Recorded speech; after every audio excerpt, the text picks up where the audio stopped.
आमतौर पर यह सुनने को मिलता है कि फला एसएचओ ने थाने जाने पर एक व्यक्ति को पीट दिया या पुलिस ने हिरासत में मारपीट कर ली। लेकिन आज जयपुर के कोर्ट में ऐसा घटनाक्रम हुआ जिसे देखकर लोग हैरान हो गए। जयपुर के कोर्ट में 14 थानेदारों को ही लोगों ने पीट दिया।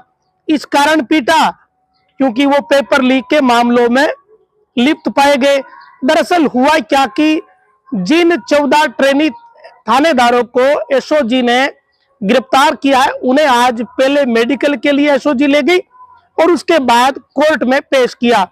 कोर्ट में जैसे ही पेश करने के लिए इन 14 ट्रेनी थानेदारों को ले जाया गया तो वहां मौजूद वकीलों व अन्य लोगों ने इन थानेदारों पर हाथ साफ करने शुरू कर दिए। कुछ लोगों ने थप्पड़ मुके वहां मार डाले।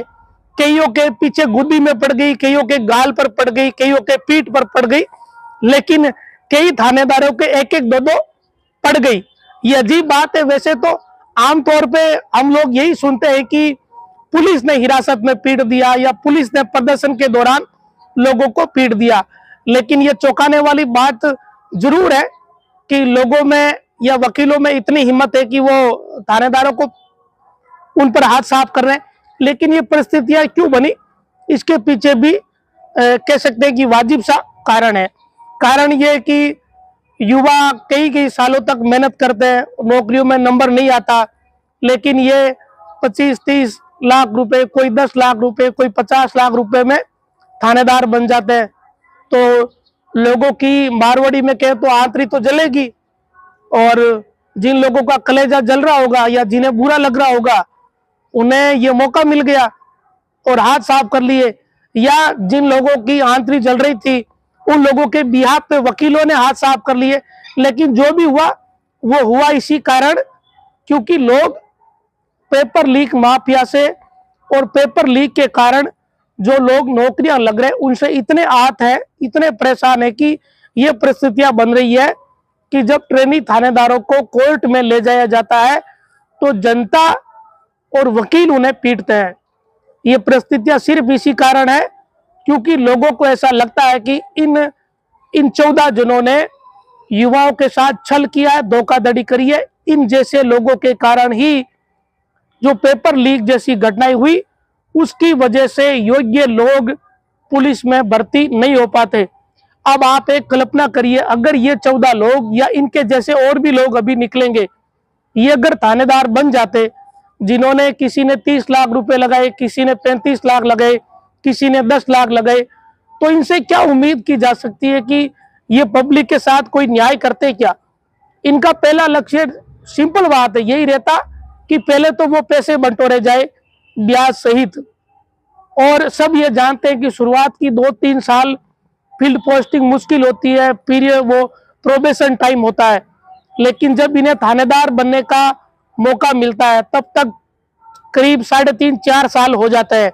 इस दौरान वो 25-30 लाख रुपए जो है वो ब्याज सहित 40 लाख रुपए के आसपास पहुंच जाते हैं, और उसे वसूलने के लिए फिर इस तरह के लोग उस थाना क्षेत्र में भयंकर गदर मचाते हैं, इसमें कोई दो राय नहीं है।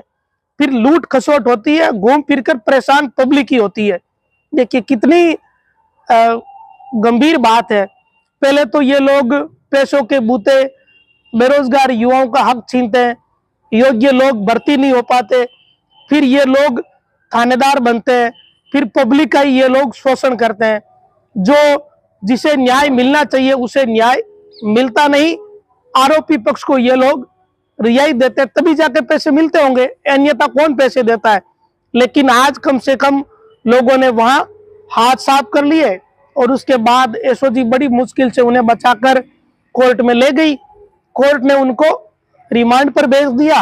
अब रिमांड के दौरान पूछताछ होगी कि तुमने किन किन के माध्यम से जगदीश बिश्नोई से संपर्क किया या और भी जो पेपर लीक मामले के मास्टरमाइंड है उनसे कैसे मिले, किसके थ्रू आपने पैसे दिए, पैसे देने वाले लोग कौन कौन है, कहां से पैसे लेकर आए, क्योंकि ये कोई 1-2 लाख की रकम तो थी नहीं।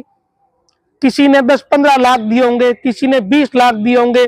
और जब ये इस तरीके से पेपर में इन्होंने गड़बड़ करी तो इंटरव्यू में भी कुछ ना कुछ तो गड़बड़ करी होगी। तो ये इतना बड़ा कांड है जिसे लेकर अब लंबी जांच पड़ताल होने वाली है।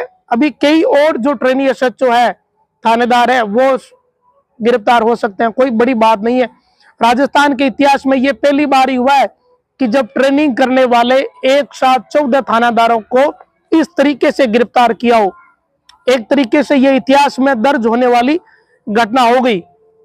हो सकता है कि भविष्य में एसएचओ की, आरपीसी की किसी भर्ती परीक्षा में ये सवाल आ जाए कि कौन से साल में 14 थानेदारों को गिरफ्तार किया गया, कहां से गिरफ्तार किया गया, ये सवाल बन सकते हैं भविष्य में। और तब कौन सी सरकार थी, कार्रवाई करने वाली एजेंसी कौन थी।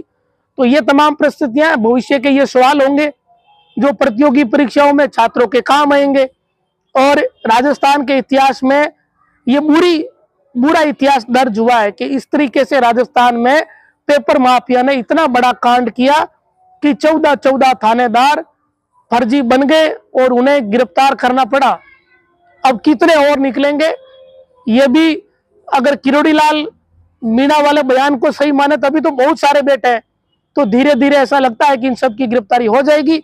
और आज जनता ने, वकीलों ने इन ट्रेनी थानेदारों पर अपने हाथ साफ किए। आमतौर पर हम यही देखते हैं कि पुलिस का डंडा जनता पे पड़ता है, लेकिन आज जनता का डंडा पुलिस पे पड़ा है।